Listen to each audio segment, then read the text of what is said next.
కోరిక తీర్చుము ప్రాణేశ్వర. దేవి నీ కోరిక తీస్తున్నా, ఇదిగో పోతున్నాను. పరిగెడుతున్నా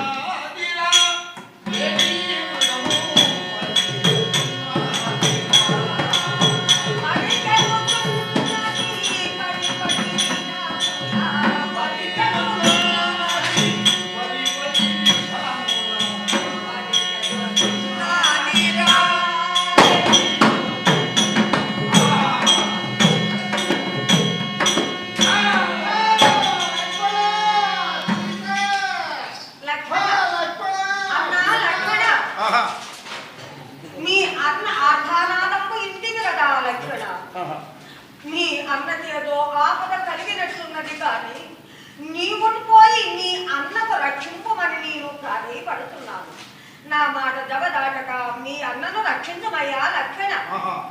ఏమి తల్లి, మా అన్నకి ఏదో ఆపద వచ్చిందని నీవు అనుమానం పడుతున్నావు. ఈ యొక్క ప్రపంచానికి అతడు భగవంతుడు శ్రీరామచంద్రుడు ఏ ఆపదగల తల్లి సీతాదేవి. లక్షణ, మీ అన్నకు ఆపద కలిగినది కానీ నీవును వెళ్ళి ఆ ఆపద నడివెత్తుకొని రమ్ము. కానీ ఈ యొక్క 3 గిన్నెలు ఇస్తున్నాను. ఎంత పడైందనే వాడు యువత రావ తల్లి, ఇదే పోతున్నాను.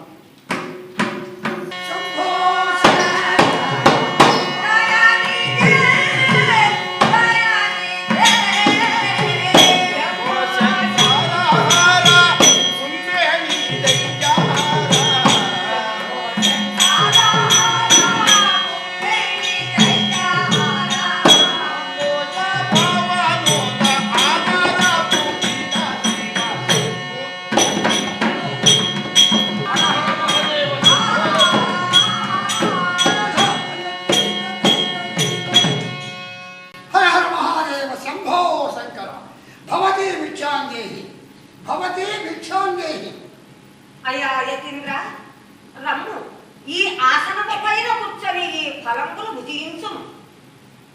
యతీంద్ర, ఈ ఆసనము పైన కూర్చోను. యువదేవుని, నీ ఒంటరిగా ఈ యొక్క భుజీవత ఉన్న కారణమేమి? నీవు వృత్తాంతమేమో నాతో విన్నవించము. యతీంద్ర, మాది అయోధ్యా పట్టణం. దశరథ మహారాజు కోడెలను. నా పతి శ్రీరామచంద్రుడు, నా పేరు సీతయ్య. ఇప్పుడిప్పుడే ఒక లేడి మృగంకు కనపడగా దాన్ని పట్టి చెత్తుమని అడవులకు అన్నదమ్ములు ఇరువురును వెళ్ళి ఉన్నవారు. నీవు ఈ చోట ఉండినను వారు వచ్చినను నీకు అతిథి మర్యాదలు గావింతురయ్యా మౌనీశ్వర. సుందరేమణి, నీ వృత్తాంతమేమో చెప్పితివి. నేనెవడనుకున్నావు? నీ ఇంటి భిక్షకుడునా?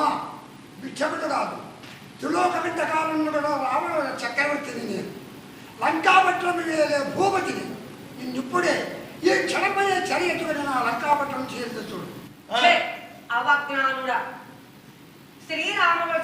శ్రీరామచంద్రుని భార్యను చెరబెట్టుటకు శ్రీరామచంద్రుడు సకల శాస్త్ర విశారదుడైన పరాక్రమంతుండు శ్రీరాముల వారి భార్యను చెరబట్టుటకు నీకెన్ని తలలు గలవు రా దుర్మార్గుడా. ఏమి సకల శాస్త్ర విశారదుండము శ్రీరాముని భార్యను చెరగోని పోవడం నీ ఎన్ని తలలు కలిగిన పలికెదవా? అవును, చూడు నా ప్రతాపం.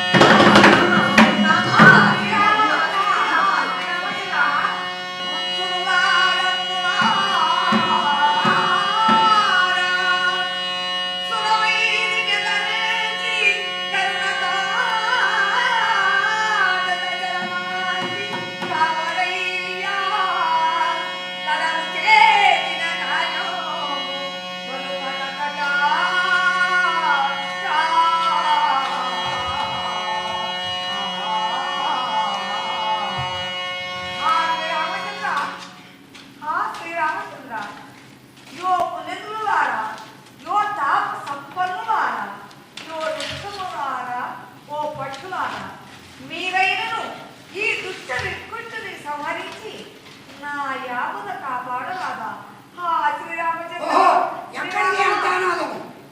ఓహో, దళితుల హంతకుడైనటువంటి రావణాసురుడు శ్రీరాములను మోసము చేసి సీతాదేవిని చెరియెత్తుకెళ్ళిపోతున్నవాడు.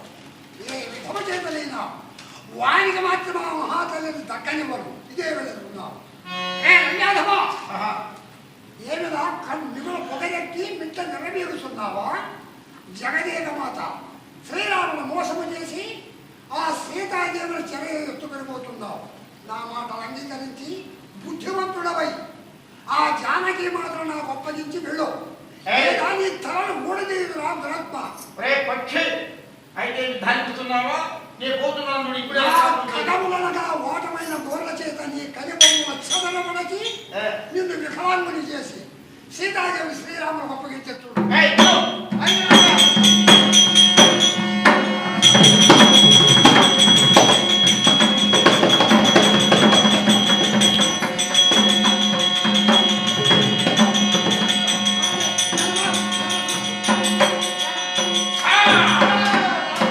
అయ్యా, ఎవరు నీవు? శ్రీరాముల వారు ధాన్యుతున్నావు. నీవు ఎవరు అయ్యా? నీవు పక్షిరాజా, ఎవరైనా మీ విధము నీవు రామధ్యానం చేస్తున్నావు. శ్రీరామచంద్ర పతిత పావన నామ స్వామి, నేను జటాయుని పక్షులు స్వామి. దండకుల హంతకుడైనటువంటి రావణాసురుడు మీ భార్యను చెర ఎత్తుకొని పోతుండగా నేను ఆమె చెర విడిపించాలని చెప్పి వారితో కలిసి యుద్ధము గావించి వారి ఖడ్గము చేత నా రెండు పక్షములను రెక్కలు తెగొట్టినాడు తండ్రి. ఇదిగో ఈ నేల మీద పడినాను. ఈ సమాచారము మీకు చెప్పాలని చెప్పి ఇంతవరకు నా దిమంలో ప్రారంభించి స్వామి సమాచారం నీతో చెప్పినా. పక్షిరాజా, నా హృదయపూర్వకంగా నీకు జీవిస్తున్నాను కనుక, కానీ శ్రీరాము యొక్క ధ్యానం చేయుతున్నావు, నా భక్తుడుగా ఉన్నావు. ఇదిగో ఇప్పుడే ఆ వ్యక్తులను చూపించుతున్నావు. పక్షి పక్షి పక్షి